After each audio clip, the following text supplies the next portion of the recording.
달마 무심론 45쪽이고요. 제자가 화상에게 묻는다. 마음은 있습니까? 없습니까? 답한다. 마음은 있다 없다? 없다 이랬단 말이에요. 여기서 이제 마음 하면 우리가 이제 진여심과 생멸심이라고 할 수 있다고 했잖아요. 우리가 일반적으로 쓰는 이 분별심, 분별하는 마음, 그게 이제 우리 중생심이죠. 중생의 마음이죠. 근데 우리는 이 중생심, 분별심, 이게 마음인 걸로 알고 산단 말이에요. 그래서 이 분별심을 쓰면서 산단 말이에요. 이 분별심이 전부인 줄 알고, 그래서 이 분별하는 마음을 내 마음이다라고 알고 사는데, 분별하는 마음만 있는 게 아니란 말이에요. 가만히 잘 살펴보면 분별하는 마음이 일어나기 이전에, 그 두 번째 짤이 떨어진 분별하는 마음이 일어나기 이전에 이 첫 번째 짤이 먼저 있는 마음이 있단 말이에요. 그 모든 이분별, 전분별이 전부 다 여기서 나오는 모든 분별의 출처, 이렇게 생각하고 저렇게 생각하고 판단 분별하는 그 마음이 나오는 자리가 먼저 있단 말이에요. 그거는 따로 있다 없다라는 어떤 걸로 말할 수가 없어요.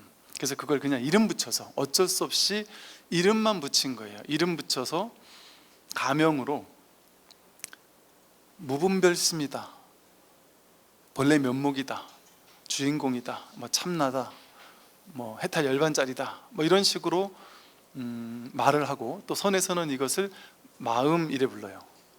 마음. 이게 이제 진짜 마음을 마음이라 부른단 말이죠. 진여심을 마음이라고 부르고, 도라고도 그러고 뭐 법이라고도 그러죠. 이렇게 마음 해서 우리 선에서는 마음을 깨달아야 한다 이렇게 얘기한단 말이에요.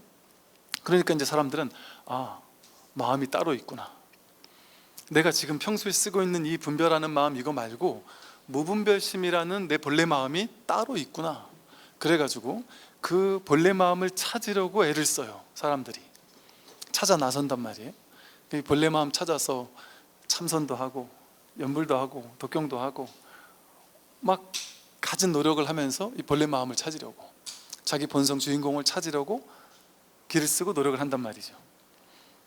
그런데 여기서도 마음은 있습니까 없습니까 했더니 진짜 자기 마음, 본래 마음 이게 있냐 물었단 말이에요. 그랬더니 마음은 없다 이랬어요. 신수 스님께서 5조 스님이 6조를 선발하는데 자기의 깨달음의 안목을 개성으로 가져와라 했더니, 가장 그 당시 5조 스님 제외하고 가장 어른이었던 신수 스님께서 마음을 갈고 닦아서 때가 묻지 않게 해가지고 마음을 깨달아야 한다 이렇게 했잖아요.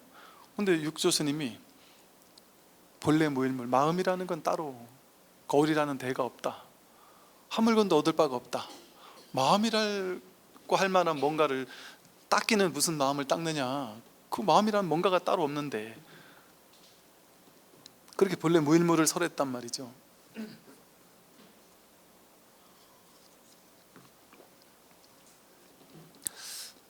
그래서 이 공부는 이제 파사현정이라는 말을 들어보셨을 거예요. 파사, 삿된 것을 깨뜨리면 현정, 바른 것이 드러난다 이거거든요. 그래서 불교에서는 바른 것을 드러내려고 애쓰고 노력할 필요가 없습니다. 왜냐하면 삿된 것만 깨뜨리면 본래 있는 게 바른 거거든요. 본래 있는 게 바른 거예요. 그 바른 게 본래 있는 게 뭐냐? 늘 있는 이 마음이란 말이에요. 우리의 본래 마음, 진여심이 늘 본래 있는 거란 말이에요. 이건 찾는 게 아니에요. 찾으려고 하는 이게 그 마음인데, 보이는 것도 아니고 만질 수도 없고 모양이 있는 것도 아니고 크기가 있는 것도 아니고 육근의 대상이 아니란 말이에요. 대상인 경우에는 볼 수 있잖아요. 주간의 안근이 색경을 볼 수 있잖아요. 봐서 불성 찾았다 이렇게 볼 수 있는 게 아니란 말이에요. 불성의 소리를 들었어 이럴 수 있지 않단 말이에요. 불성 냄새 맡았다, 불성은 맛봐봤다, 찍어 맛봤다, 봤다, 불성을 만져봤다, 불성을 생각해서 알았다, 의식으로 알았다, 이렇게 할 수 없단 말이에요. 이거 대상이 아니기 때문에. 대상이면 둘로 나뉘는 거잖아요. 주관과 객관이 둘로 나뉘어서 내가 주관이 저쪽에 있는 대상을 찾아다니는 거잖아요. 그래서 이건 대상으로 바깥을 향해 찾아 나선다고 찾을 수가 없단 말이에요. 이것은. 그럼 어떻게 하면 되느냐? 본래 자기가 부처란 말이에요. 내가 야, 불성 도대체 어디 있지? 찾아 나서 가지고 결국 찾고 나서 해결되는 게 아니라 찾아 나서고 있는 이놈이, 이 마음이 불성이구나. 이 회광반조한다 그러잖아요. 문득 딱 돌이켜서 이 찾고 있는 이 마음이네. 그래서 분별심만 끌려가지 않으면, 분별심에만 우리가 따라가지 않으면, 분별하는 마음의 실체만 여실하게 우리가 깨달으면 분별에 끌려가지 않는단 말이에요. 여러분, 분별에 끌려가지 않으면 분별을 마음껏 활용은 하되, 좋다 나쁘다 옳다 그르다 맞다 틀리다 분별할 거는 다 하되, 분별할 거는 다 하되 그 분별이 실체가 아니구나, 공하구나, 진실한 것이 아니구나, 인연 따라 거짓으로 잠깐 이런 모습을 드러내고 저런 모습을 드러낼 뿐이구나, 이렇게 분별을 마음껏 써먹긴 하되 그게 허상인 줄 알고 공상인 줄 알고 그러고 분별을 쓰게 된다면, 분별에 속지 않는다면 남은 건 이 참된 법 하나밖에 없단 말이에요. 진여심이라고 하는 진짜 자기 본래 면목, 본래 마음밖에 없단 말이죠. 그래서 우리 공부는요, 우리의 이 불교 공부는 진리를 찾으려고 애쓰는 게 아니에요. 열반해탈을 찾으려고 애써가지고 그 애쓰는 노력의 결과 열반해탈을 얻었다, 이건 다 외도의 말이에요. 이거는 방편의 말이죠. 쉽게 말하면 그렇게 해서는 찾을 수 없으니까. 이게 외도라는 말은 뭐 그렇게 삿대단 얘기가 아니라 도가 바른 길이자 바른 법이 도잖아요. 근데 도 외 바깥에 있는 얘기다 이 소리예요. 불이법이 진짜인데 이게 이법의 얘기는 외도인 거죠. 둘로 나뉘는 얘기는. 그런데 이제 이 법을 드러내기 위한 방편으로 쓸 때는 허용한다 이런단 말이에요. 경전에서도. 그것이 외도가 아닌 이유는 방편으로서 법을 드러내기 위해서에 한해서 허용한다, 이런 식의 표현이 경전에 나와요.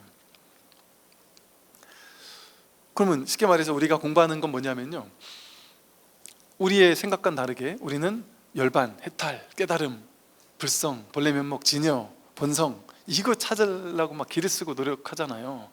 이거 찾는 게 아니에요. 이 공부는, 이거는 늘 드러나 있는 거예요. 언제나 자기의 실제 상황이란 말이에요. 이거는 없어질 수가 없어요. 저에겐 없는데요? 그거라니까요. 저는 못 찾았는데요? 그거니까 없을 수가 없단 말이에요. 늘 쓰고 있는 본래 마음인 거예요. 다만 이게 우리가 이제 왜 어렵게 느끼냐 하면, 우리는 익숙하게 어릴 때부터 지금까지 살아오면서 우리가 내 평생 해왔던 일이 뭐밖에 없느냐?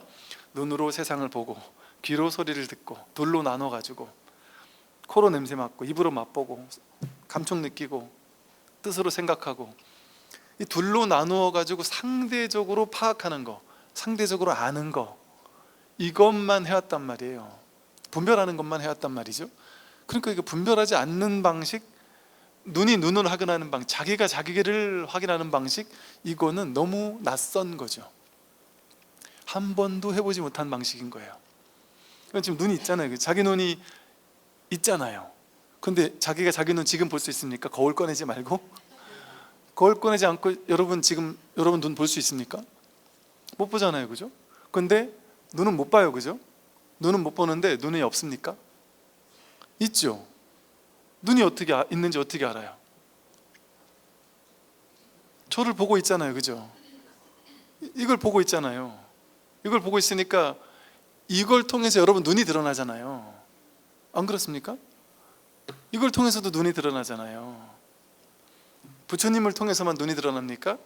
화장실에 똥에서 김 모락모락 올라가는 거, 그걸 봐도 거기 자기 눈이 확인되잖아요. 뭘 봐도. 대상 경계 따라가는 게 아니고, 우리가 대상 경계를 따라가서 나쁜 경계는 버리고 좋은 경계를 찾는 거, 외도는 버리고 악마는 버리고 부처리를 찾는 거, 그러니까 거룩한 부처님 상을 보고 거기에 귀의하고, 이게 불교가 아니란 말이에요. 그거는 대상 쫓아가는 거잖아요. 근데 외도를 바라보는 거기에 법이 있고 부처를 바라보는 거기에 법이 있단 말이에요. 그러니까 그 대상을 쫓아가면은 그 분별되는 대상이지만, 옳고 그르고 맞고 틀리고 이런 대상이 둘로 나뉘지만, 그 당처로 가면 다르지 않단 말이에요. 다르지 않은 하나가 확인된단 말이죠. 그래서 이게 너무 낯선 방식인 거예요. 그래서 한 번도 가보지 못한 방식. 마치 이제 개미가, 우리가 2차원 뭐 3차원 이러잖아요. 개미가 그냥 이렇게 딱 선 라인 하나가 있다고 쳐보잔 말이죠. 그럼 그 선 위로만 개미는 앞으로 뒤로 가는 거 외에는 해본 적이 없다. 예를 들어 이 한 길 선밖에 없어서 선으로만 왔다 갔다 하던 존재가 있어요. 이 사람에게는 선이 내 인생 전부예요. 그러니까 선에 요렇게만 있는 게 전부인 것 같단 말이에요. 근데 3차원에 있는 사람은 얘가 이렇게 가는 게 보이잖아요. 그럼 개미를 탁 달랑 들으면 이 개미의 세계에서는 뭐지? 사라졌다. 이게 뭐 초능력이 부렸나 보다. 이건 있을 수 없는 일이잖아요. 이건 도저히 불가능한 일이 벌어졌잖아요. 눈앞에서 벌어졌잖아요. 3차원에서는 그게 당연한 건데, 그게 너무 낯선 거죠. 이 개미 입장에서는. 그것처럼 우리에게는 맨날 분별하는 방식만 가지고 세상을 살아왔다 보니까 무분별지의 방식, 반야 지혜가 무분별지고 무분별심이란 말이에요. 이거는 익숙하지 않은 거예요. 그래서 이게 좀 낯선 거죠. 그러다 보니까 자기 업습을 깨야 된단 말이에요. 자기 고정관념, 고정된 견해, 이걸 깨뜨려야 된단 말이에요. 파사, 삿된 걸 깨뜨려야 된단 말이죠. 분별을 깨뜨려야 된단 말이죠. 그러면 본래 바른 것은 원래 드러나 있었구나, 이게 확인된단 말이죠. 그래서 이것은, 이 법을 확인하는 것은 심지법안이라는 말을 써요. 마음, 이 땅과도 같은 마음 땅, 이 우리의 본래 마음을 확인할 수 있는, 법을 확인할 수 있는 안목이 자기에게, 누구에게나 본래 갖춰져 있다. 그 눈으로 보는 거다. 그래서 뭐 해안이니 법안이니 불안이니 이런 말을 쓰는 게, 육안으로는 분별하는 것밖에 못 본단 말이에요. 근데 불안이 따로 있는 게 아니란 말이에요. 불안이 따로 있는 게 아니라 분별로 보려고 하면 그건 육안이고, 분별 너머에서, 분별 이전에 눈이 눈을 보는 방식으로 하나가 하나를 확인하는, 법이 법을 깨닫는 이 불이법의 방식, 여기에 그냥 문득 눈을 뜬다. 문득 아하, 이거라고? 이걸 어떻게 알 수가 있지 우리가? 이거를 이 너무 낯선 방식이라 이거를 확인하고 나면 이건 뭐 내가 말을 할 수도 없고, 뭐 한편으로는 야, 이렇게 간단하고 쉬운 거였어 싶은데, 그럼 이거 모를 사람이 없는데, 이거 누구나 내가 금방 얘기해주면 다 알 건데 싶단 말이에요. 그럼 얘기해 줘 본단 말이에요. 얘기하면 금방 알 것 같아. 너무 쉽게 느껴져서. 근데 막상 얘기해주면 뭔 소리 하는 거야? 이렇게 듣는단 말이죠. 그래서 한번 이 법을 확인할 수 있는 안목이 한번 열리게 되면, 견처가 한번 열리게 되면, 그랬을 때 그냥 너무 자연스러운 말이란 말이에요. 당연한 말이에요. 그래서 이 마음은, 우리가 이 마음을 쓰고 있으면서도 이게 생긴 게 없어요. 여러분 지금 숨 쉬고 있잖아요. 마음이 숨 쉬고 있단 말이에요. 내가 숨 쉬는 거 아니잖아요. 그냥 저절로 숨 쉬어지잖아요. 밥 먹는 거, 소화하는 것 내가 하는 게 아니잖아요. 저절로 소화되고 있잖아요. 제가 하는 말 듣는 거, 내가 듣는 거면 듣지 말아 보세요. 여러분 듣지 말아 보세요. 제가 지금 무슨 말을 할게요? 듣지 말아 보시란 말이에요. 안 된단 말이죠. 듣지 않는 게 내 마음대로 안 돼요. 이 듣는, 이게 법이 듣는단 말이에요. 자기 본래 마음이 듣는단 말이에요. 마음이 듣고 마음이 보고 마음이 이렇게 살아가고 있단 말이에요. 근데 마음 위에다가 우리는 덧대어가지고, 더 씌워가지고 자기 분별을 더 씌우죠. 명과 상, 이름과 모양을 거기다 개념을 입혀서 더 씌워서 그걸 재해석해서 바라보는 거예요. 이거 그냥 보는 거예요. 그냥 있는 그대로를 있는 그대로 볼 수 있단 말이에요. 정견으로 있는 그대로를 있는 그대로 본다는 것은 과거로 보는 게 아니에요. 과거에 배워왔고 들어왔고 과거에 이건 물병이야라고 배웠던 그것은 명과 상이라 그랬잖아요. 명 모양에 대한 상 모양에 대한 명 이름이잖아요. 이름명. 물병이라는 게 이름이죠. 이렇게 생긴 거는 물병이라고 이름 부르자 한 게 명상이거든요. 이게 과거에서 나온 거잖아요. 과거에 어느 때 살아오면서 배웠던 거잖아요. 그러니까 있는 그대로 있는 그대로 보는 건 과거에 배웠던 걸 가지고 이걸 재해석해서 보는 게 아니에요. 그냥 지금이에요. 지금 이거 안 봅니까? 옆에 사람, 아니 여러분 자신이 여러분 이렇게 손을 이렇게 끌고 보면, 이렇게 때려 보면 이게 안 느껴지냔 말이에요. 이게 느껴진단 말이에요. 근데 이렇게 끌었을 때, 한 대 딱 때렸을 때 이게 느껴진단 말이에요. 근데 이걸 가지고 해석하지 않고 그냥이 알아차려지는 게 먼저 있잖아요. 내가 내 손으로 오른손으로 왼손을 끌었어, 간질렀어, 뭐 이런 생각 해석 붙이지 않고, 이걸 손가락이라는 해석도 붙이지 않고 그냥 일어나고 있는 일을 그냥 아는 마음이 먼저 있잖아요. 그게 진짜 우리 본래 마음이잖아요. 나머지는 다 두 번째 재해석된 마음이죠. 내가 살아가면서 배우고 익혔던 그 업습 가지고 재해석해서 바라보는 거죠. 근데 있는 그대로를 있는 그대로 보는 것은 배울 필요가 없죠. 배울 필요가 없잖아요. 지식 같은 건 배워서 알아야 되는데 배울 필요가 없어요. 갓난아기에게도 100% 주어져 있죠. 갓난아기 앞에 이걸 이렇게 들이대면 이걸 안단 말이에요. 이걸 본단 말이에요. 이걸 아는 마음이 딱 이걸 비추는 마음이 있단 말이에요. 그 갓난아기는 이게 물병이라고 이름 붙일 수는 없지만, 이게 뭔지 이런 걸 알고 모르고 이런 건 없지만 본래 주어진 마음이거든요. 눈으로는 본다, 보는 걸 비춘다. 귀로는 들리는 소리를 비춘다. 코로는 냄새 맡는 걸 비춘다. 입으로는 건 맛보는 걸 비춘다. 몸으로는 감촉 느끼는 걸 비추고, 생각은 생각의 내용물, 온갖 생각 분별들을 이렇게 비추고 있잖아요. 알아차리고 있잖아요. 그 알아차리는 마음 있잖아요. 그게 이렇게 일어나고 있다는, 비춰지고 있다는 걸 아는 마음, 그 마음은 하나란 말이에요. 보는 걸 비추는 마음과 듣는 걸 비추는 마음, 이 마음 하나가 보고 마음 하나가 듣고 냄새 맡고 맛보고 감촉 느끼고 생각하고, 이 마음 하나가 하는 거예요. 이거는 따로따로 나눠져 있는 게 아니란 말이에요. 마음 하나가 모든 걸 그냥 이렇게 비춰내고 있단 말이죠. 근데 우리는 그 두 번째 딸에 떨어진 마음을 가지고, 생각을 가지고 재해석해서 자기에게 재해석된 세상을 만나잖아요. 우리는. 그러니까 내가 해석한 세상 있잖아요. 여러분이 살고 있는 세상, 그 세상은 이 우주에 그거 하나밖에 없어요. 나에게 연기된 세상이에요. 나의 분별심이 만들어낸 내 세상인 거예요. 자기가 만든 세상. 거기는 자기만 거기 살아요. 자기 혼자 거기 사는 거예요. 그러니까 내가 죽으면 어때요? 내가 만든 그 허상의 세계도 같이 죽죠. 내가 만든 거니까. 그러니까 내가 죽으면 내가 알고 있는 그 세상도 같이 죽는 거예요. 내가 알고 있는 그 세상은 내 머릿속에, 내 분별 속에만 있으니까요.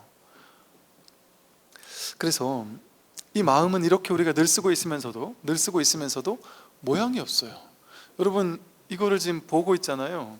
보고 분별하는 거는, 어떤 사람은 스님 저런 것 좀 하지 마라, 좀 자세히 좀 알려줘라, 이런 사람도 있을 것이고, 스님 그 물병 말고 다른 걸 좀 들어주세요 하는 사람도 있을 것이고, 그러니까 저마다 뭐 이거에 대한 자기의 이미지는 다르겠지만, 그 이미지는 다르죠, 그죠? 그런데 우리 모두가 여기서 하나의 마음, 요 앞에 계신 분, 저 뒤에 계신 분 모두가 하나의 마음을 써서 지금 이걸 보고 있잖아요. 그 마음이 하나라는 걸 아시겠어요? 둘이 아닌 하나의 마음이 먼저 있다니까요. 이 마음 하나가 본래 면목 주인공 일심하는 이 한 마음, 이 마음 하나가 이걸 첫 번째 자리에서 먼저 본다니까요. 이 마음을 써서 보살님도 이걸 보고 저 뒤에 계신 분도 이걸 본다니까요. 그 마음 하나, 그걸 부처라고 하고 본래 면목이라고 주인공이라고 불성이라고 한 거예요. 그러니까 마음은 두 개, 세 개로 나뉠 수가 없어요. 이 마음은 색깔이 있는 것도 아니고 모양이 있는 것도 아니고 크기가 있는 것도 아니고 내 몸 안에 있는지 밖에 있는지도 알 수 없단 말이에요. 없다라고 하려니까 없다고 할 수가 없어요. 찾아보니까 없단 말이에요. 찾아보니까 도저히 찾을 수가 없어요. 이건 찾을 수가 없어요. 그러니까 없는 것 같아요. 근데 없다고 하려니 이렇게 살아있단 말이에요. 눈이 없냔 말이에요. 눈은 아무리 찾아도 없잖아요. 내 눈 아무리 찾아도 없는데 없다고 하려니 이렇게 내 눈이 확인되잖아요.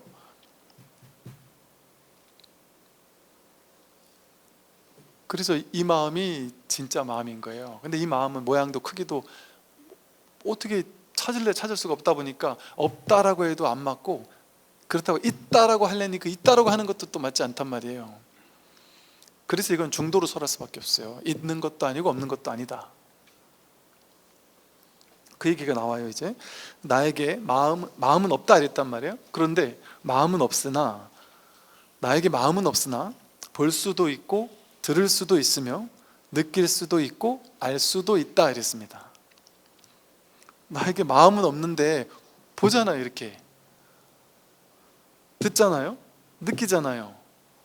알잖아요. 알고 모르고 하잖아요. 그게 마음이란 말이에요. 없는데 이렇게 작용한단 말이에요. 마음은 찾으려고 하면은 찾을 수가 없는데 이렇게 작용하는 걸 통해서 보고 듣고 느끼고 아는, 이 작용하는 걸 통해서 이걸 없다고 할 수 없는, 그러니까 진공묘유 이랬단 말이에요. 진짜로는 공한데 묘하게 있다, 이렇게 표현을 한단 말이에요. 스님께서 마음이 전혀 없다고 말씀하셨으니 그렇다면 죄도 없고 복도 없어야 할 것입니다. 그러나 어찌하여 중생들은 육도에 윤회하면서 삶과 죽음이 끊어지지 않는 것입니까? 이렇게 물어봤어요. 그때 이제 답을 합니다. 중생은 허망하게 헤매면서 마음 없는 가운데 헛되이 마음을 만들어내고 여러 가지 업을 지으며 헛되이 집착하여 있다고 여긴다. 그런 까닭에 육도 윤회하며 삶과 죽음이 이어지는 것이다. 비유하면 사람이 어둠 속에서 나무 등걸을 보고 귀신으로 여기고 새끼줄을 보고 뱀으로 여겨서 두려워하는 것과 같다. 중생의 허망한 집착이 이와 같아서 마음 없는 속에서 마음이 있다고 허망하게 집착하여 여러 가지 업을 지으니 육도에 윤회하지 않을 수 없는 것이다. 만약 중생이 대선지식의 가르침을 만나 선을 통해 마음 없음을 깨달으면 모든 업장이 전부 남김없이 소멸하고 생사윤회가 곧장 끊어진다. 이렇게 말했잖아요. 달마스님이. 중생이 이 선지식의 가르침을 만나서 선을 통해 마음 없음을 깨달으면 모든 업장이 남김없이 소멸되고 생사윤회가 곧장 끊어진다. 근데 보세요. 이게 우리가 왜 있다고 하느냐? 없는데도 불구하고 이 삶과 죽음이 왜 있고 죽음이 왜 있고 죄와 복이 왜 있고 윤회하는 게 왜 있느냐 이렇게 물어봤단 말이에요. 그랬더니 이렇게 말하죠. 중생은 본래 있는 게 아닌데 죄와 복이 따로 있는 게 아니에요. 윤회가 따로 있는 게 아니란 말이에요.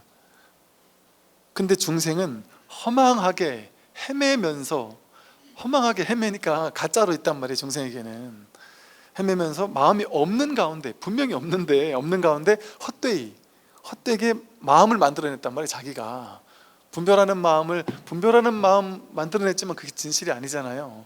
자기 분별 속에만 있는 마음, 자기 분별심이지.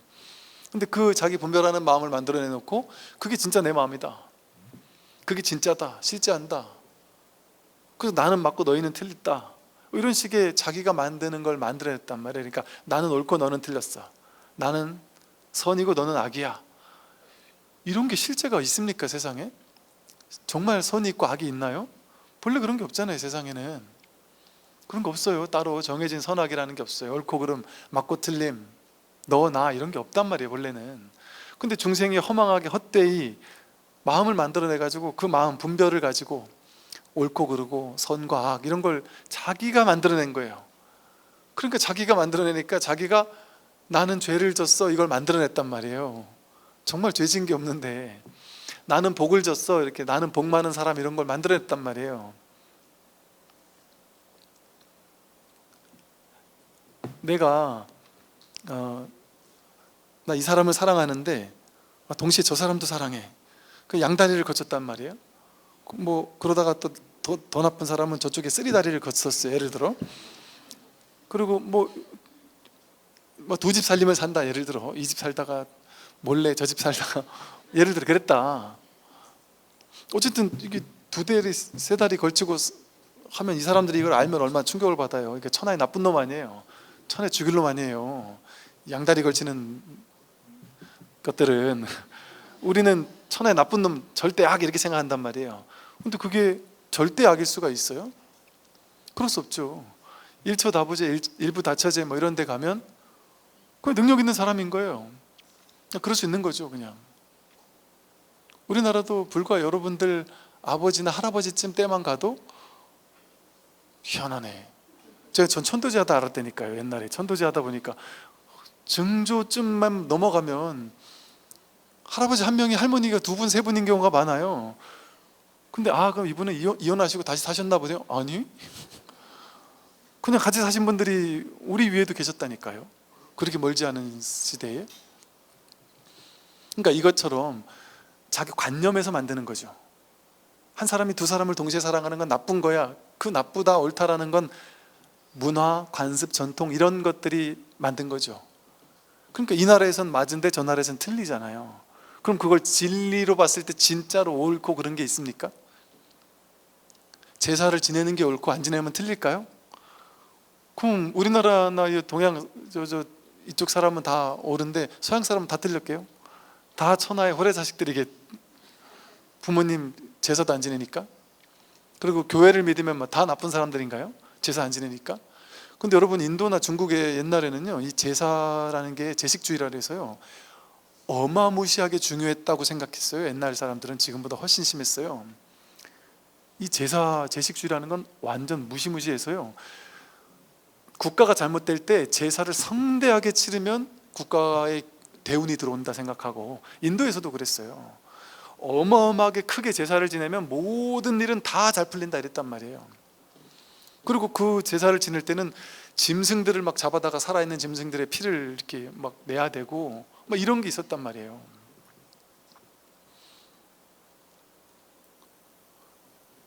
그게 옳다고 생각했단 말이에요. 그건 너무나도 큰 중차대한 진리였단 말이죠. 그때는 그게 진리였어요. 근데 그 제사 전혀 지내지 않고도 문제없이 사는 사람들 많잖아요. 그 사람들 입장에서 이해가 안 되겠죠. 제사를 안 지내는데 어떻게 저렇게 살 수가 있지? 그러겠죠. 그럼 제사 지내는 게 선인지 악인지 옳은 건지 그런 것인지 그렇게 정해진 실체가 있습니까?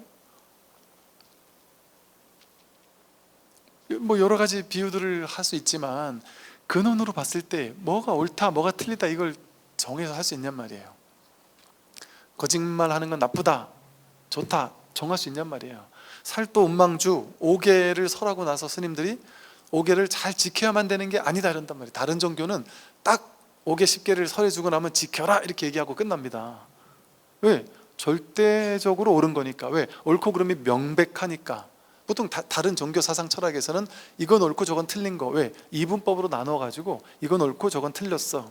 옳은 건 실천하고 틀린 건 하지 마 이렇게 딱 정해준단 말이에요. 신이 성자가 정해줘요. 그럼 중생들은 모르니까 그냥 따라야 되는 거예요.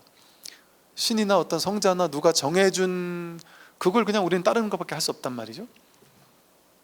근데 불교는 그런 게 아니에요. 정해줘 놓고 이게 절대 선이야 이렇게 얘기하는 게 하나도 없단 말이에요. 불교에는 심지어 5계를 지키라고 해놓고도 5계도 잘 지킬 줄도 알아야 되는데 잘 범할 줄도 알아야 된다 그런단 말이에요. 즉 지혜롭게 인연 따라 지킬 줄도 알고 인연 따라 범할 줄도 아는 게 지혜예요.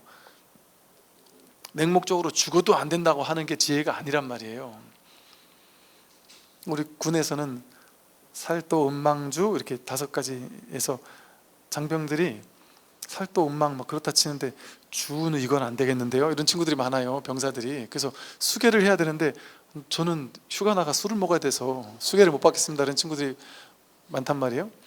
그래서 국군법요집에는 술에 취하지 말라 이렇게 나와 있어요. 그게 또 틀린 말이 아니잖아요. 술을 먹는다고 무조건 절대 악이 되냔 말이에요. 그 말이 안 되잖아요. 어떻게 술을 먹는다고 절대 악이 될 수가 있어요, 사람이. 이렇게 그 무엇을 절대선 절대악이라고 말할 수가 없는 측면이 분명히 있잖아요. 근데 이건 옳다 틀리다라는 그 모든 것들이 사람들의 중생심에서 나왔잖아요. 분별심에서 나왔잖아요. 사실 인연 따라 옳은 것이 그럴 수도 있고 그른 것이 옳을 수도 있는데, 그게 부처님 연기법이거든요. 옳다 그러다 딱 정할 수 없다. 그런데 부처님 연기법이 아닌 이 세상의 모든 사상 철학 종교에서 뭐라 그래요? 아니, 신께서 말한 거야, 무조건 맞아. 문자주의, 문자 그대로 진실이야. 성전은 문자 그대로 하나도 빠짐없이 진실이야, 이렇게 얘기할 수 있단 말이에요. 근데 지금에 와서 종교학자들이 그런다고요. 옛날에 문자주의, 문자 그대로 이게 진리라고 생각한 것은 수준 낮았던 시대에 수준 낮았던 사람들이 오해한 거고 잘못 생각한 거다, 이렇게 얘기하는 분들이 요즘엔 많아졌죠. 그러니까 하나님이 이스라엘을 나올 때 막 짐승들도 그렇고 사람들도 그렇고 막 첫째를 막 죽이고 막 하나님의 권능으로 막 이렇게 죽여주기도 하고 막 이러는 걸 보고서, 봐라, 하나님은 우리 선택받은 민족을 위해서 다른 종족들에게 죽이기도 하고 이런 포악한 하나님이라고 해석했단 말이에요. 그러니까 종교전쟁이 막 일어난단 말이에요. 문자 그대로 해석을 하니까. 진리를, 왜? 진리만 절대 진리, 이게 진리가 절대 진리가 돼버리면, 상대 진리가 아니라 절대 진리가 돼버리면 이 진리가 아닌 건 죽여도 되죠. 왜? 그건 절대 악이니까. 그럼 종교가, 우리 종교만 절대 진리가 되면 다른 종교는 죽여도 되는 게 돼버려요. 교리적으로 원래 그렇잖아요. 근데 불교에서는 종교 전쟁이 일어날 수가 없는 입장인 것이 상대적인 진실이에요. 불교에서 말하는 모든 것은 내세우고 주장하는 바 절대 진리가 없단 말이에요. 불교 교리는 그럴 만한 게 없다라는 것을 계속 설명하고 있는 가르침이에요. 그걸 그냥 교리라고 해서 우리가 공부하는 것 뿐이지. 그러니까 그 모든 옳다 그러다고 하는 그 모든 생각, 마음, 그게 중생이 자기 분별심, 임시로 일어난 분별인데 그걸 실제라고 여기고, 임시로 선악이 만들어질 뿐인데 선도 실제 있다고 여기고 악도 실제 있다고 여겨요. 악을 저지르고 나면 나는 죄인이야, 이렇게 죄를 뒤집어 쓰고요. 선을 저지르고 나면 나는 복받을 사람이 하고, 자기가 복받을 사람, 죄인을 자기가 만들어 놨잖아요. 자기 생각이 만들어 놓은 거 아니에요? 어느 나라에서는 아니, 남자 두세 명 사귀어도 죄가 안 된다니까요. 두세 명 사귀는데 나는 복 있는 사람이에요. 이 두세 명을 내가 거느리면서 먹여 살리게 해주니까 내가 얼마나 복이 많은, 내가 복을 짓는 사람이에요. 이렇게 그럴 수 있잖아요. 이게 죄라는 생각을 못 한단 말이에요. 그런데 자기 생각이, 두 명, 세 명을 사귀는 거는 죄인이야, 이런 생각을 가지면 나는 천하의 파렴치한 바람둥이고 죽일 놈이야, 나는 죽으면 지옥 갈 거야, 그렇게 해석하지요. 사람이, 그죠? 사람이 그렇게 해석하잖아요. 그럼 물건 여기 있다가 이렇게 자리 이동을 했어요. 이거를 어떻게 해석하느냐에 따라서, 근데 이건 있는 그대로 보면 어때요? 인연 따라, 인연이 여기 있을 인연이었다가 이 인연이 이렇게, 인연이 바뀐 거잖아요, 그죠? 선악이 아니에요. 그냥 인연이 바뀐 거예요. 근데 이것을 분별로 해석하면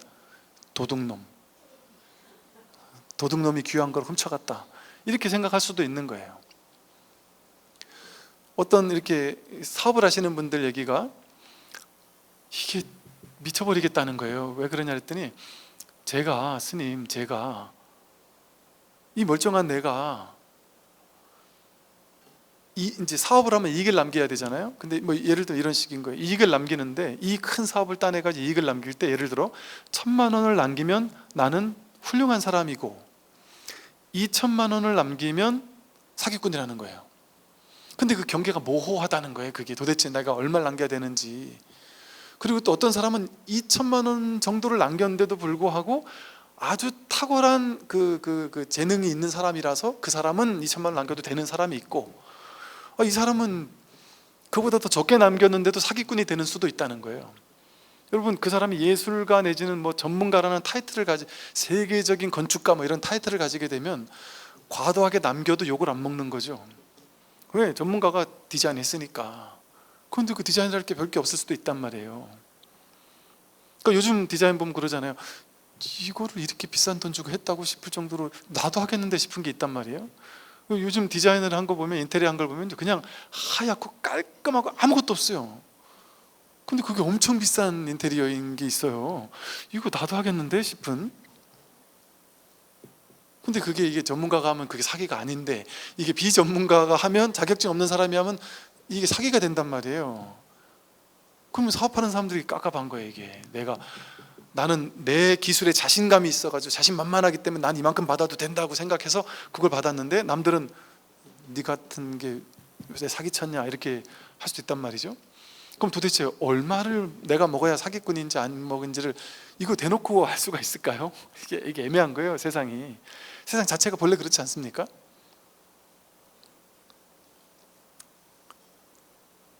그런 게 있단 말이에요. 그러니까 이게 알 수가 없어요. 이 세상에서의 옳고 그름, 맞고 틀림 이런 것이 정말 정해졌는지를 알 수 없습니다.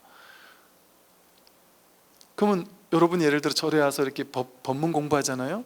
여러분 생각에는 이 법을 모르는, 이 법 공부를 모르는, 정말 이 세상에 80억 인구 가운데 그 나머지 대부분의 99%의 이 공부를 모르는 사람들은 진짜 측은하고 불쌍하고 안쓰럽다. 근데 내가 이걸 가르쳐 주려고 해도 나를 이상하게 보는, 저 사람들은 진짜 불쌍한 사람들이다, 어쩔 수가 없다 이러면서 참 안쓰럽다 싶잖아요. 우리가 보기엔 그럴 수도 있단 말이에요. 근데 거꾸로 그쪽에 다른 종교나 이런 데서 우리를 보면 뭐랄까요? 이 불교방송 법당에서 우르르 빠져나가는 여러분을 보고 길을 지나가던 혹시란 타종교 신자분들이 쳐다보면 뭐라 그럴까요? 불쌍해서 눈물이 나지 않을까요? 저 어리석은 중생들이 저 지옥에서 나오는구나 하면서. 옛날에 제가 기독교 서점에 가서 책을 몇 권 사가지고 나오는데, 그 주인분의 그 측은한 눈동자와 그 20대 그 젊고 쌩쌩한 젊은 스님이 왜 이랬는지 막 깝깝하다는 표정으로 한참을, 계산도 안 하고 한참을 쳐다보더니 왜 이러셨어요? 왜 이러셨어요? 이러더라고요.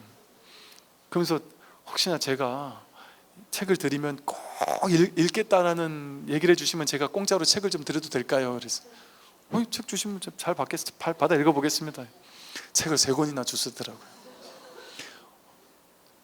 저를 구제하려고, 저를 지옥에서 건져내려고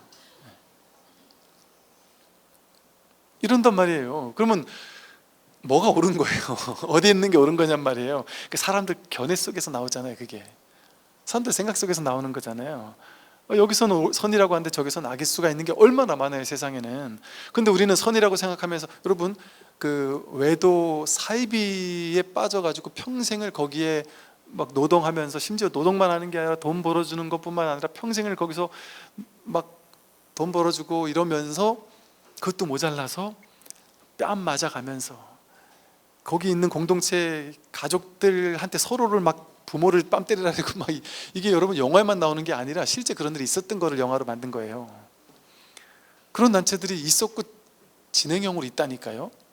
그런 말도 안 되는 그런 단체들이 있다니까요. 그런데 거기서 이분만이 최고의 메시아라고 생각하면서 그분을 죽을 때까지 믿고 있다가, 그분이 우리 다 같이 천국 가자 해서 다 같이 죽자 하면 감사합니다 하면서, 근데 우리 사업에 이만큼 기여한 사람들, 돈 이만큼 벌어온 사람들은 나와 함께 저 천국으로 갈 수 있는데 나머지는 못 가. 그럼 나머지는 다 저쪽에 몰아놓고, 너희들은 못 가니까 올 생각도 하지 마 이러고 딱 몰아놓고 요 사람들만 데리고 집단 자살했단 말이에요. 그런데 저쪽에 있는 사람들이 울고불고, 여기 못 끼는 것을 울고불고 하면서, 내가 그 세계 못 가는 것을 너무 서러워하면서, 내 평생 소원을 저 사람들 이루고 우리는 못 이루는구나 하면서 괴로워했다니까요. 그럼 여기서 죽는 사람들은 마음속으로 어떠고 죽었을까요? 나는 최고의 선이구나, 절대선, 절대 어떤 신께 가는구나, 이런 마음으로 죽을 때까지 그러고 그렇게만 생각했을 거 아니에요. 이게 좀 극단적인 비유를 들었지만, 이 세상의 모든 옳고 그름, 선, 악이라는 것 자체가 집단적인 견해에서 나오는 거잖아요. 이런 것을 옳다고 믿는 집단에서는 그게 옳은 거예요. 저게 옳다고 믿는 집단에서는 그게 옳은 것이고.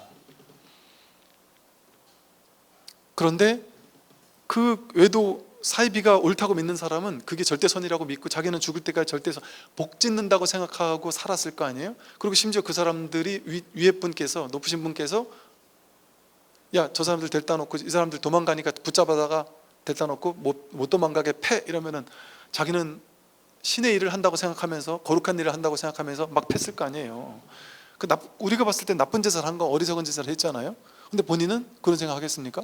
정의로운 일, 신께 가까이 가는 일을 했다고 생각하고. 옛날 종교전쟁에 들어간 사람도 마찬가지잖아요.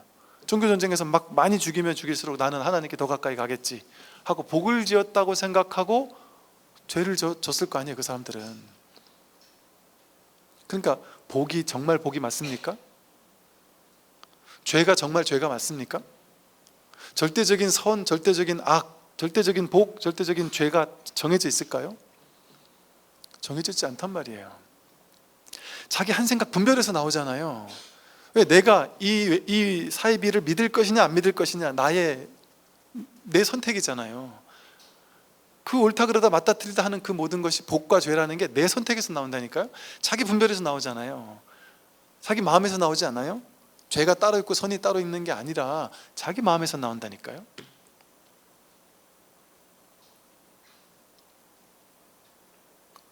얼마나 허망한 일이에요? 근데 우리가 이 진실에 눈을 뜨지 못하고 이 진실을 모르고 있으면 사기꾼한테 당하기 너무 쉽죠.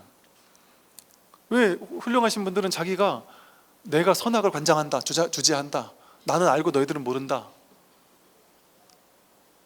우리는 모르니까 제가 올바른가요? 내가 죄가 있나요 없나요? 죄를 사해 주세요. 그러면 오케이, 네, 너 사해 준다. 이러면 감사합니다 하고 눈물 흘리고, 나는 그거 할 능력이 없는 사람이다. 저분이 선과 복의 죄와 악의 관장자다 이렇게 생각하면, 주관자다 이렇게 생각하면 우리는 거기 휘둘리는 존재밖에 안 되잖아요, 죽을 때까지. 그러면서 막 전재산 갖다 바치고 이럴 수도 있단 말이죠. 좀 극단적인 비유를 들었지만 이게 어리석음인 거예요. 선악이 정해져 있다라고 생각하는 거, 그리고 선악이 어떤 게 선이고 어떤 게 악인지를 나는 모르는데 그 성인들은 알 거야. 그게 여러분 노자만 봐도 이게 절대적으로 옳은 게 정해져 있다고 생각하고, 성인은 이걸, 여러분 공자만 해도 사람들은 선악을 모른다. 그거는 성인만이 안다. 그래서 성인은 선과 악, 옳고 그름을 딱 판별해 주는 사람이다. 이거 해라 저거 하지 말아라고 판별해 주는 사람이 성인이고, 사람들은 열심히 그 성인의 말을 배워가지고 하기 쉽지 해서 배우고 익숙하게 만들어가지고 그걸 뒤따르는 사람이다. 그렇게 얘기했단 말이에요, 공자도. 근데 노자는 그런 거 아니다라고 과감하게 쳤단 말이죠. 불교에서도 그렇고. 그것이 성인이 아니란 말이죠. 본래 선악이 정해져 있지 않구나, 인연 따라 왔다 가는 것이구나, 그게 다 자기 마음에서 드러나는 것이구나라는 것을 통찰하게 만들어주는 게 진짜 지혜란 말이에요. 그러면 누군가한테 굴복하게 만들지 않아요. 종속되게 만들지 않아요. 자기가 부처가 되도록 하는 거지. 자기 부처를 일깨워주는 거지. 누군가에게 이렇게 그러니까 불교에서는, 이 마음 공부에서는요, 뭐라 그러죠, 이렇게 절대적으로 복종해야만 하는 절대자 내지는 이런 게 있을 수가 없어요. 그러니까 우리가 생각하는 우리 불교의 올바른 스승들의 이미지가 어때요? 막 엄청나게 권위가 있어서 막 이래라 저래라 하고 막 죄와벌을 주고 막 이러는 존재가 아니잖아요. 우리 한편으로 우리 마음속에 그런 게 있지 않아요? 큰 스님 하면 그냥 오히려 할아버지인데도 천진난만하게 애들하고 같이 뛰어놀 줄 알고 그냥 이런 스님들을 큰 스님이라고 생각하는 측면도 있잖아요. 물론 또 당신 성격 따라 다를 수도 있겠지만, 그게 그렇게 막 옳다 그르다 선악을 막 간장해주고 이러는 게 도인이라고 생각하지 않는단 말이에요. 즉 다시 말하면 본래 선악이 없는데 선악이 있다라고 여기고 이걸 선이라고 취하고 저건 악이라고 버리는 그걸 마음이라고 생각하는 거예요. 그 취사간택하는 그걸 마음이라고 여기는 거예요. 그건 허망한 망상을 쥐는 건데, 그는 자기가 만드는 허망한 망상, 거짓을 진실이라고 착각하면서 이거는 복이고 이건 죄야, 난 죄를 저질렀으니까 죽어야 돼, 자기가 만든 거잖아요.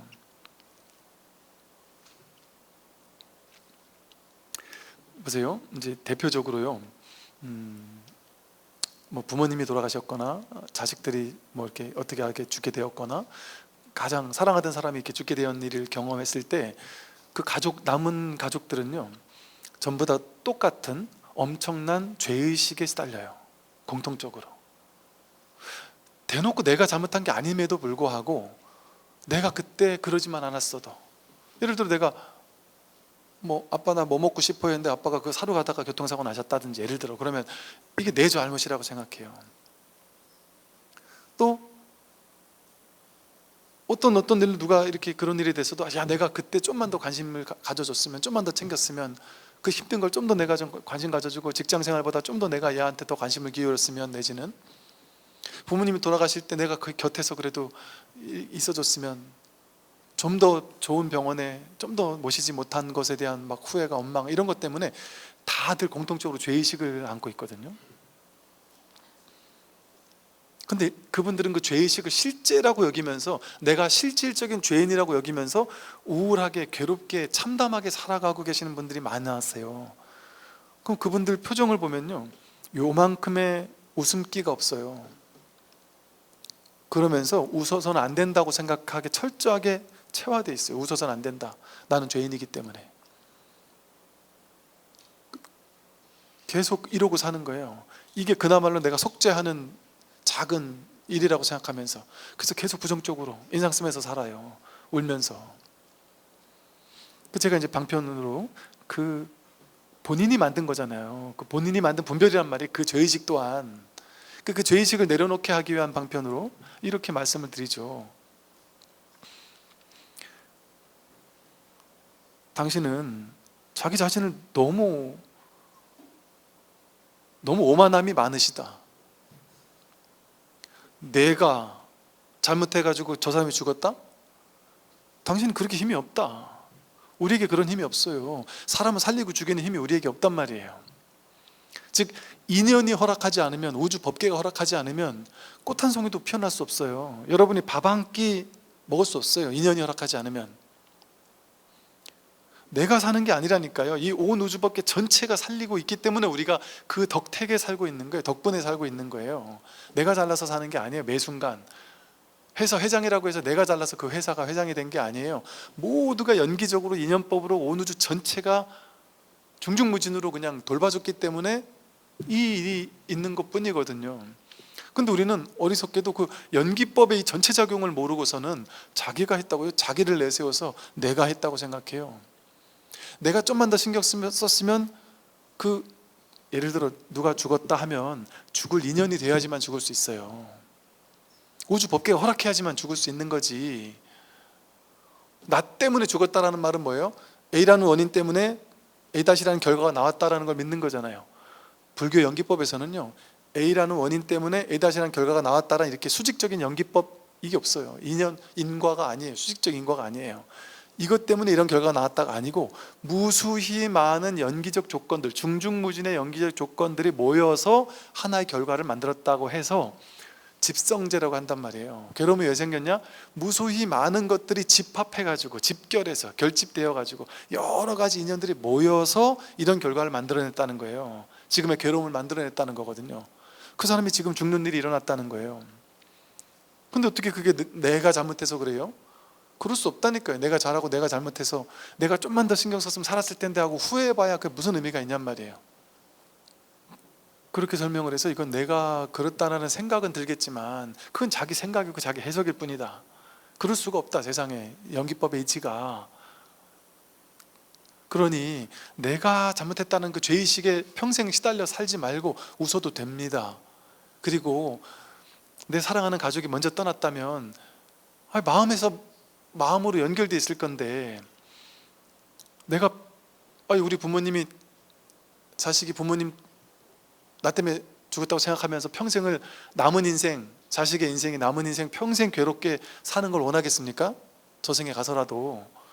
얘가 나는 있고 행복했으면 바랄 거 아니겠어요, 당연히.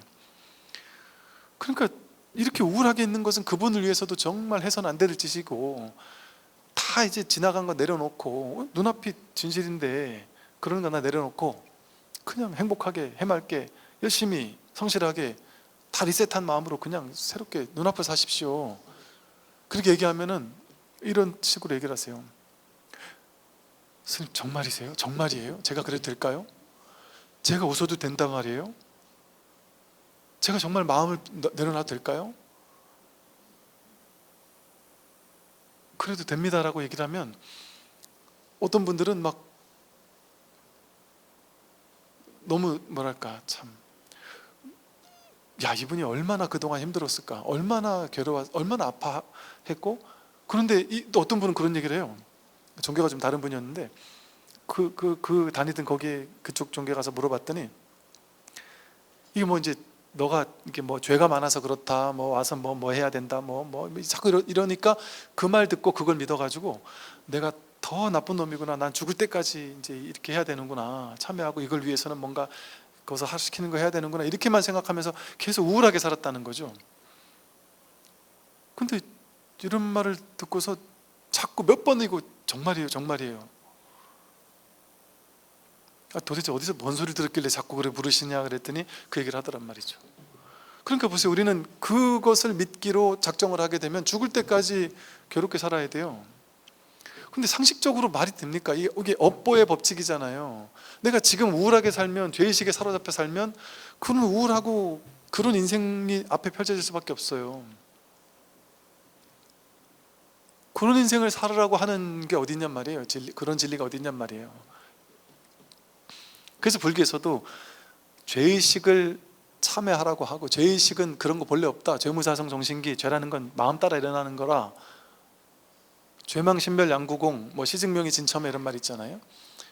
죄라는 건 마음에서 일어나는 거라서 자기 마음이 멸하면 죄도 멸한다 이렇게 얘기한단 말이에요. 죄라는 게 본래 없기 때문에, 자기 마음이 만들어낸 거기 때문에. 복도 마찬가지예요. 나는 복이 많아, 나는 죄가 많아, 이게 자기 생각이고 해석이고 판단이잖아요. 그러니까 그 생각을 믿으면, 그 마음을 믿으면 나는 복이나 죄가 실제 있다고 생각해요. 그 자기 분별인 줄 모르고. 그리고 평생을 죄인으로 살아요. 평생을 자기는 복 많은 사람이라고 여기면서 복 없는 사람을 무시하며 살아요. 그거는 허망한 가짜의 마음을 진짜인 줄 착각하고 사는 거란 말이에요.